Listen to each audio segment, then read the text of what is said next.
Tous les clients de Sherlock Holmes n'étaient pas riches ou célèbres. Certains appartenaient aux classes les plus pauvres. D'ailleurs, il préférait aider les humbles, secourir les détresses obscures. C'était là sa nature, faite d'humanité et de compréhension. Ah, à mon tour, Holmes. Après tout, c'est moi qui ai acheté ce stupide appareil, dites donc. Vous feriez mieux d'attendre le cinématographe, Watson. Ce sera beaucoup plus intéressant. Des images qui bougent. Ridicule. Oh, ce n'est pas ridicule du tout. Elles ont été inventées par un Français appelé Lumière et un Américain Edison semble les avoir mises en pratique. C'est absurde. Ça ne les mènera à rien. Vous verrez, sur le plan commercial, en tout cas, personne ne s'y intéressera. Entrez.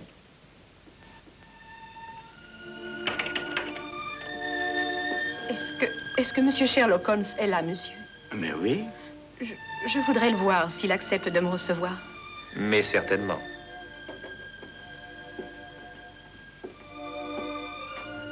Voici Monsieur Sherlock Holmes. Je suis le docteur Watson. Mademoiselle? Madame. Madame Jessie Hooper.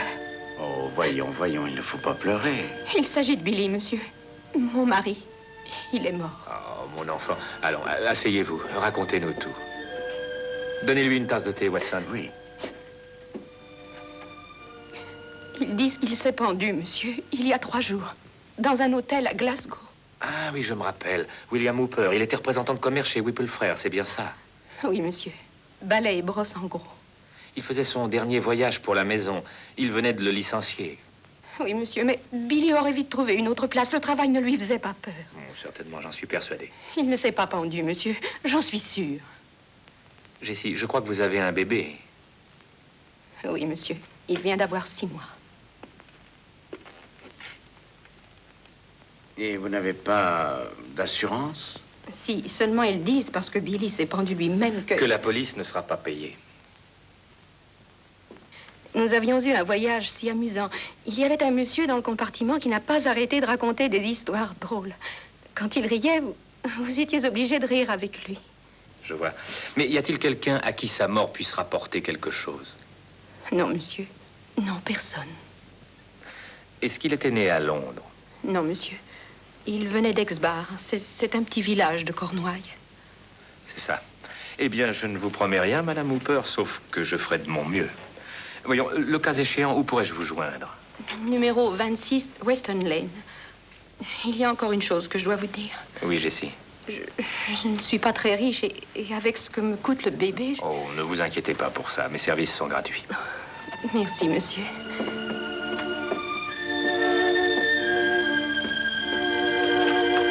Au revoir, monsieur. Au revoir, Jessie.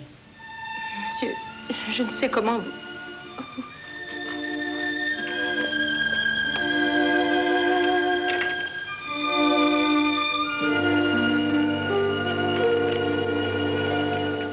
Holmes, comment saviez-vous aussi long sur William Hooper?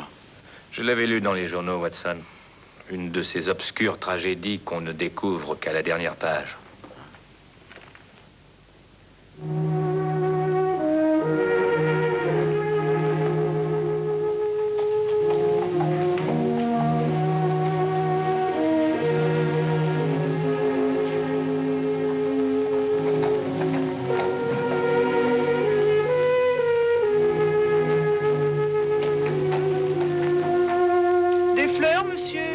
Merci.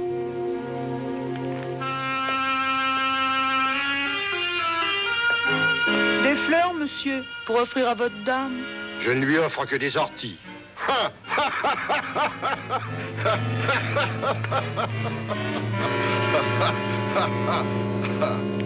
Si vous voulez tuer quelqu'un, vous l'empoisonnez, ou vous l'abattez d'un coup de feu, ou bien encore vous le faites tomber dans un précipice, mais vous ne le pendez pas, un pendu est trop encombrant. À moins que vous ne vouliez faire croire à un suicide. Oh, Watson, oui? Voudriez-vous aller m'acheter une bonne quinzaine de mètres de corde avant notre départ à Glasgow? Mais nous pourrons en acheter là-bas. Glasgow?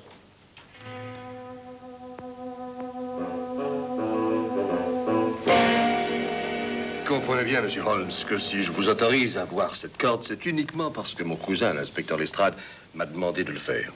Il ne m'a pas caché que vous lui aviez rendu quelques menus services à Londres de temps en temps. Il exagère. Mais merci de votre autorisation, inspecteur McDougall. Je suis sûr que votre cousin vous en sera reconnaissant. Eh bien, la voilà. C'est une corde très ordinaire, vous voyez. Une corde comme on en trouve n'importe où. Avec un nœud extrêmement solide. Mais que n'importe qui a pu faire. Et vous êtes convaincu que Billy Hooper s'est pendu lui-même avec ça? Oui, il s'est passé la corde autour du cou, il est monté sur une chaise et il a repoussé la chaise du pied. Mais après avoir fait passer la corde par-dessus une poutre du plafond et l'avoir attachée au pied du lit, hein? Oui. Avez-vous examiné la corde avec un verre grossissant, inspecteur? Un verre, monsieur Holmes. À Glasgow, nous employons un verre à des fins beaucoup plus pratiques. Y mettre du whisky, par exemple. Alors vous trouverez ce verre sensiblement différent, inspecteur. Il sert en effet à voir les choses plus clairement. Mais qu'est-ce que je suis supposé voir avec ça? Les fibres de la partie de la corde en contact avec la poutre ont toute la pointe tournée vers le nœud. Mais je peux voir vers où vont les pointes, mais ça ne me dit pas où nous allons. Un peu de patience, inspecteur. Maintenant, j'aimerais voir les chaussures de Billy Hooper et la chambre où il s'est, paraît-il, pendu lui-même. Monsieur Holmes, je commence à me sentir plein de sympathie pour mon cousin, l'inspecteur Lestrade, sans parler de tout le reste de la police de Londres.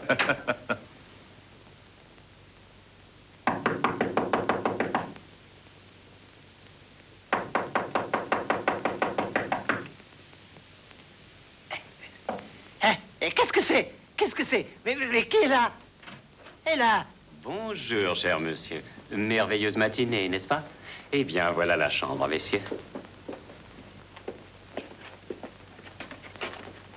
Et voici, je présume, la poutre par-dessus laquelle la corde passait. Oui, et voici le lit où elle était attachée. Très intéressant. Ne vous dérangez pas pour nous, monsieur. Vous pouvez vous rendormir. Watson, donnez-moi la corde que vous avez achetée à Londres, voulez-vous? Oui.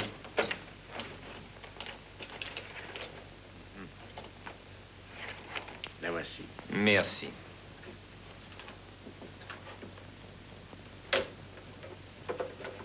Voudriez-vous venir vous mettre sous le nœud? Une petite minute, Holmes. Où voulez-vous en venir? Monsieur Holmes, je ne peux pas vous permettre de pendre votre ami en ma présence. Eh bien, tant pis. J'aurais pourtant aimé faire une démonstration aussi précise que possible. Voulez-vous tenir ça, Watson? Maintenant, observez la corde qui va passer au-dessus de la poutre tandis que je hisse Watson, inspecteur. Oh! Mais Holmes, mais qu'est-ce que c'est? Qu'est-ce que ça signifie? Oh, simple expérience, Watson. Bon, maintenant, faites-vous aussi lourd que possible, mon vieux. Vous pouvez lâcher. Examinons la corde. Inspecteur, regardez bien la portion de la corde qui passait par-dessus la poutre. Vous remarquerez que les fibres ont la pointe tournée vers le nœud coulant. Exactement comme celle de la corde avec laquelle on a pendu Hooper. C'est exact. Mais s'il s'était pendu lui-même, en repoussant la chaise du pied, le poids de son corps en retombant aurait donné obligatoirement aux fibres la direction opposée à celle du nœud coulant. J'ai compris, Holmes. Et le fait que les fibres étaient tournées vers le nœud coulant prouve que Hooper ne s'est pas pendu lui-même. Et étant donné qu'il ne l'a pas fait lui-même, quelqu'un l'a fait à sa place et c'est un meurtre. Un meurtre? Mais de quoi parlez-vous? De feu William Hooper, monsieur. Monsieur Holmes, ici présent par une brillante série de déductions, vient de prouver de façon concluante qu'on l'a pendu ici, dans votre chambre. Hein? Pendu ici, dans cette chambre? Laissez-moi sortir.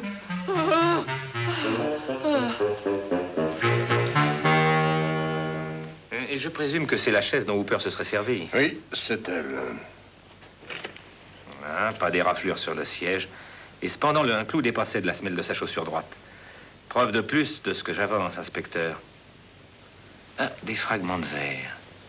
Avez-vous trouvé un verre brisé sur le plancher, inspecteur? Non, absolument pas. Ah, inspecteur, le meurtrier a tout nettoyé avant son départ. Mais je crois que nous découvrirons qu'il a offert à Hooper un breuvage drogué. J'en conclus que lui et sa victime étaient en bons termes. Oh, mais n'y avait-il pas quelqu'un dans le lit, Watson, quand nous sommes entrés?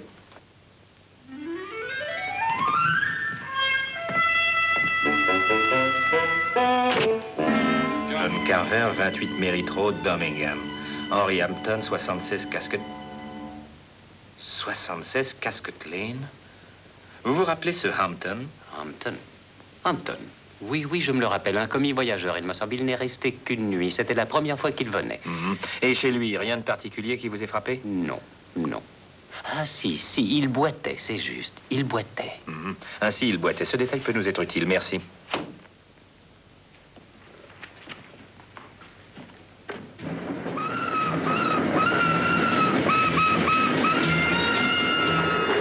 En dehors du fait que Hooper a bien été assassiné, qu'avons-nous appris d'autre à Glasgow? Mais, Watson, que l'homme qui s'est inscrit sous le faux nom d'Henry Hampton, 76 Casket Lane, est le meurtrier. Ah, c'est ça. Un voyageur de commerce qui, comme par hasard, avait de la corde de pendu sur lui. Naturellement, ne saviez-vous pas qu'il vendait des cordes? Mais enfin, réfléchissez, Holmes. Il y avait plus de 100 personnes inscrites à l'hôtel cette nuit-là. Pourquoi de préférence choisir Hampton? Parce que, mon cher ami, un examen même élémentaire d'une carte de Londres vous apprendrait que les numéros pairs de Casket Lane s'arrêtent à 60. Le numéro 76 n'a jamais existé que dans l'imagination de M. Hampton. Ah, je vois. Mais si, comme je le pense, le nom est aussi faux que l'adresse, comment pourrons-nous le retrouver? Avant tout, nous allons faire un petit voyage à Exbar, la ville où Billy a vu le jour en Cornouailles.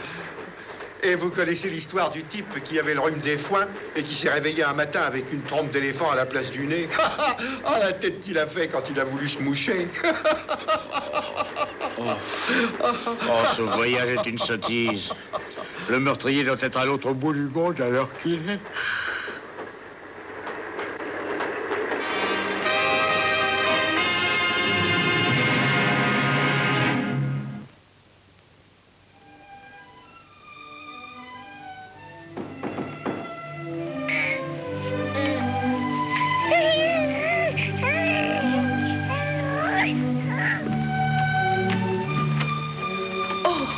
Monsieur Holmes, Dr. Watson. Bonjour, Jessie.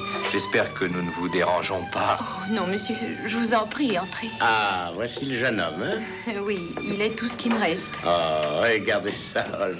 Regardez-moi cette carrure et ces biceps. Oui, Watson, mais regardez surtout ce front dégagé et ce crâne magnifiquement développé.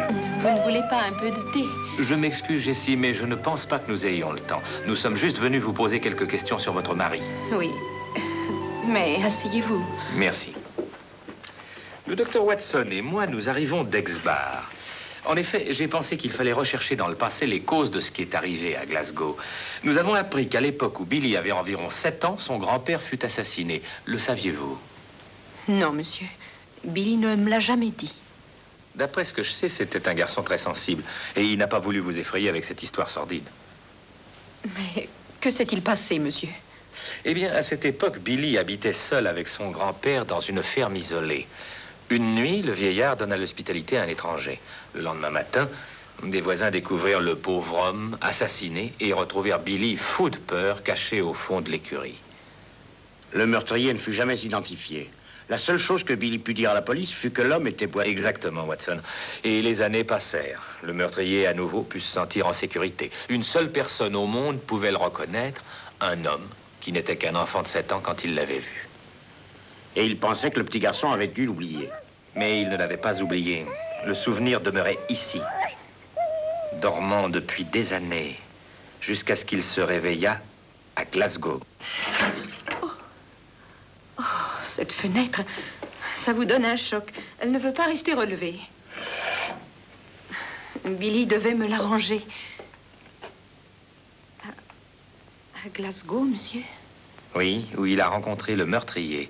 Sa mémoire dut se réveiller, probablement à la vue de cette boiterie, et le meurtrier commença à réaliser que tôt ou tard, Billy se souviendrait et le reconnaîtrait.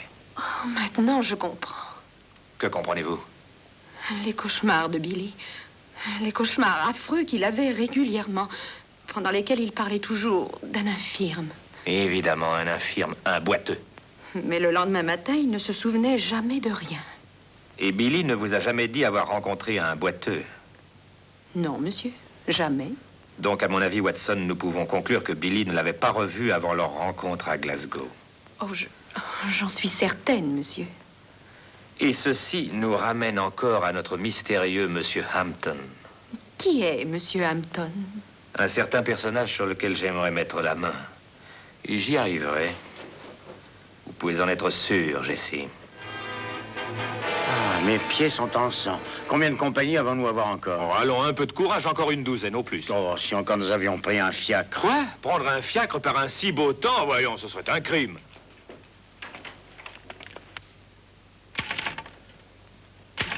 Oh, zut alors. Bonjour, mademoiselle.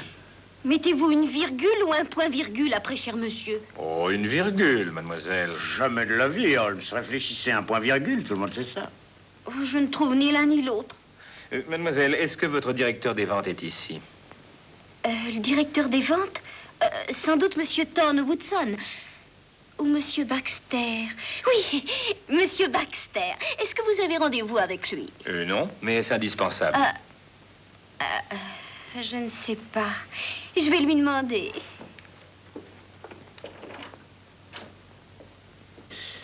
Nouvelle dans la maison, Holmes. Déduction facile, Watson. Oui, j'ai vu ça, ses ongles. Ils ne sont pas cassés.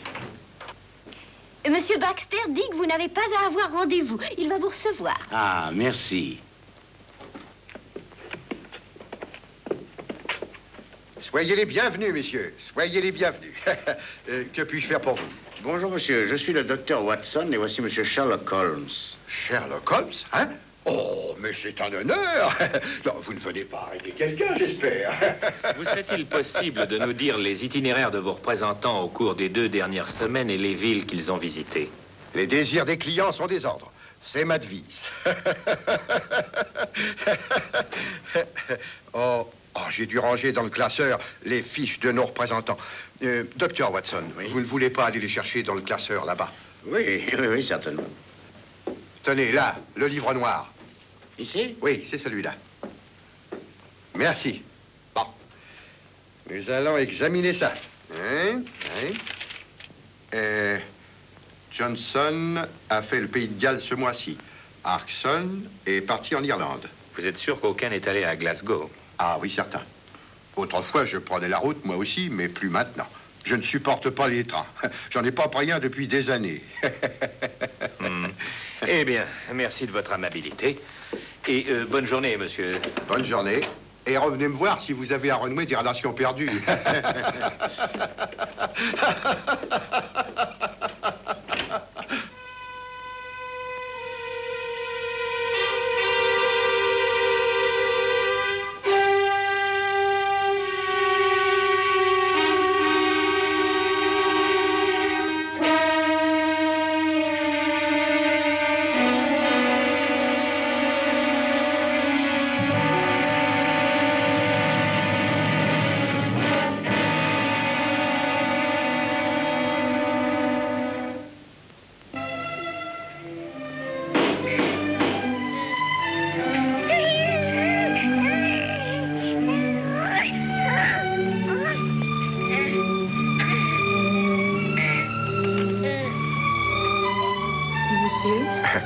Bien le bonjour, Madame Hooper. Vous ne vous souvenez pas de moi? Monsieur Baxter. Ah oui, bien sûr, monsieur. Vous ne voulez pas entrer? Merci. C'est vous, le monsieur si joyeux qui était dans le train avec Billy et moi. Donnez-moi votre part-dessus. Merci. Je viens vous assurer de ma profonde sympathie. Merci. Ah, quelle tragédie, quelle tragédie. Un garçon aussi jeune. Oh, voyons, reprenez-vous, allons. Il y a toujours un rayon de soleil après l'orage. Ah, et le voici.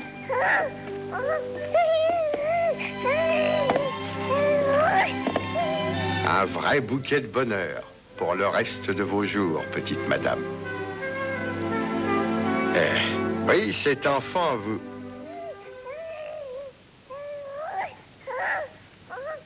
Ah, c'est vrai. Vous l'ignoriez, n'est-ce pas? Je suis resté assis tout le temps que vous étiez dans le compartiment.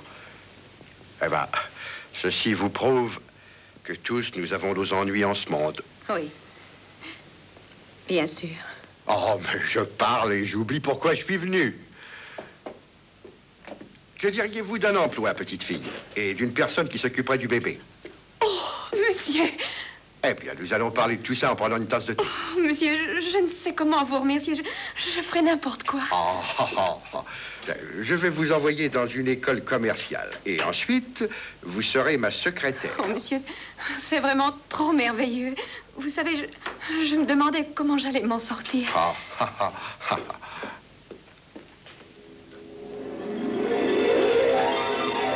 Vous prenez du sucre, monsieur? Hein? Oh, non, merci. Vos regards rend déjà mon thé plus doux.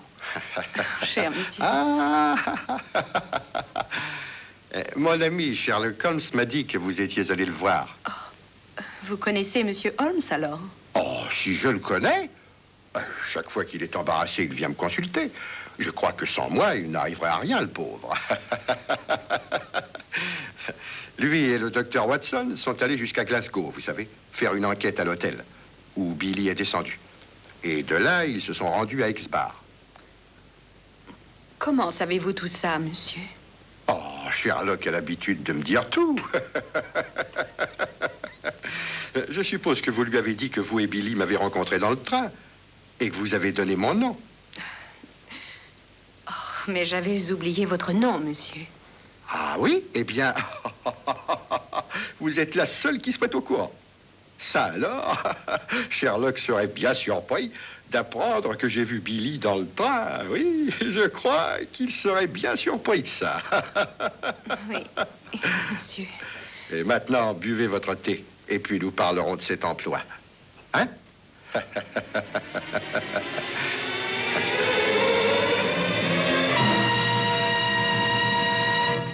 Watson. Qu'y a-t-il? Dans le train revenant de Glasgow. Qu'est-ce qu'il avait, ce train? C'est là que nous avons entendu ce rire. Vous avez raison. L'homme qui racontait des histoires dans l'autre compartiment. Oh, je suis un imbécile. Pourquoi vous a-t-il demandé de prendre ce dossier au lieu de le faire lui-même? Mais parce que j'étais pas du classeur. Non, parce qu'il ne voulait pas qu'on voie qu'il boitait. Vous ne comprenez pas que c'est le joyeux luron qui a tellement fait rire Billy et Jessie? Oui. Cocher, cocher, par ici. Vite, Watson, nous n'avons pas de temps à perdre. Non, mais écoutez... Au bureau de Baxter? Non, quelle est la seule personne qui peut prouver que Baxter a rencontré Billy? Mais...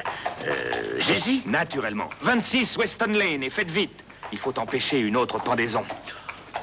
Vous allez dormir. Dormir. Non.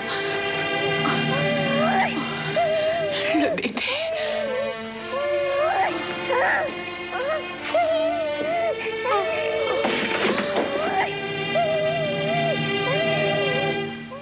Ainsi, vous êtes allé voir Sherlock Holmes, hein?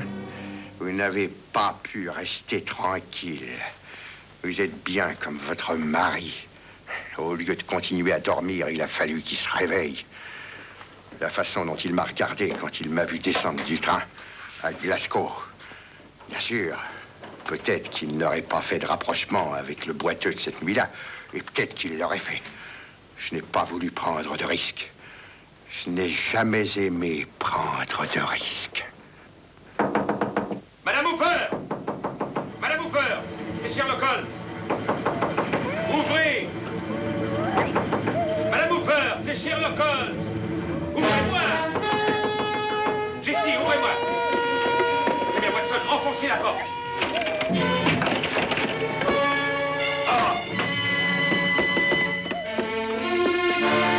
Elle n'a rien, seulement droguée. Venez voir, Watson.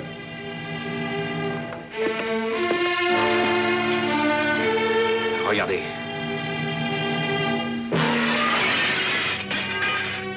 Il s'est brisé le cou.